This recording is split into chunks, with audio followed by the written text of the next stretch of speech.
Good morning everyone, welcome to Dhamu Rai IAS. जैसा कि कल मैं आप लोगों के सामने यूपीएससी मेंस की रिकॉर्डिंग कुछ टॉपिक पेश किए थे, आज मैं आप लोगों के सामने यूपीएससी प्रीलिम्स का जो सीसैट पेपर होता है उसके बारे में जानकारी दे रहा हूँ। जैसे देखिए, सीसैट लाने का मेन उद्देश्य यह है कि आप कम समय में कितना अच्छा सोच पाते हो, कितना अच्छा डिसीजन ले पाते हो, इसकी जानकारी सीसैट देता है। और सीसैट यूपीएससी में पासिंग मार्क के लिए ही लाया गया है। और पूरे सीसैट का जो पेपर होता है वो 2 घंटे का होता है, 2.5 से 4.5। और टोटल 80 प्रश्न आते हैं। और 80 जो प्रश्न आते हैं उनके लिए कुछ टॉपिक निर्धारित है जो मैं आप लोगों के सामने पेश किया हूँ, आप लोग देख सकते हैं। जैसे ये 3 पार्ट में बटे हुए हैं सीसैट: मैथ, रीजनिंग, कंप्रीहेंशन। अब जो मैथ है उसमें नंबर सिस्टम, जिसके लगभग 12 से 14 प्रश्न आते हैं। रेशियो एंड प्रोपोर्शनल्स, जिसके 2 से 3 प्रश्न आते हैं। एवरेज से 3 प्रश्न आते हैं। परसेंटेज से 2 प्रश्न आते हैं। प्रॉफिट लॉस से 1 प्रश्न आते हैं।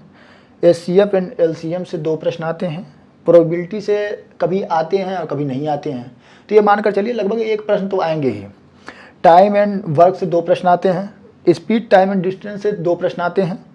सिंपल एंड कंपाउंड इंटरेस्ट, इससे 1 प्रश्न आते हैं। डाटा एनालिसिस से 2 प्रश्न आते हैं। और परम्यूटेशन एंड कॉम्बिनेशन से लगभग 6 से 8 प्रश्न आते हैं।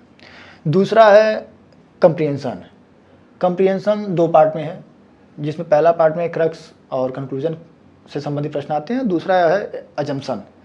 और टोटल मिला के 27 प्रश्न लगभग आते हैं सीसैट में।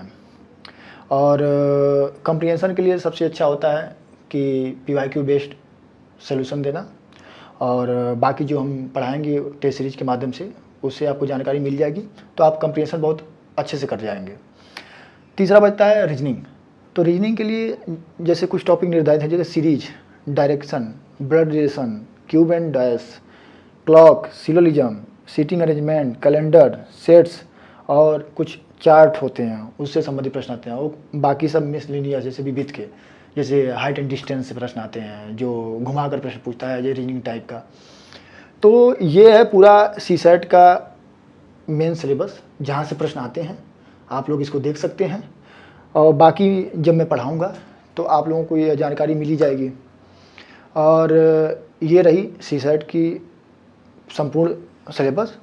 अब मैं आप लोगों से कहना चाह रहा हूँ कि देखिए, आप लोग देख रहे हैं कि जो क्लास चल रही है उसमें जो भी बताया जा रहा है वो आपके अनुसार बहुत अच्छा है।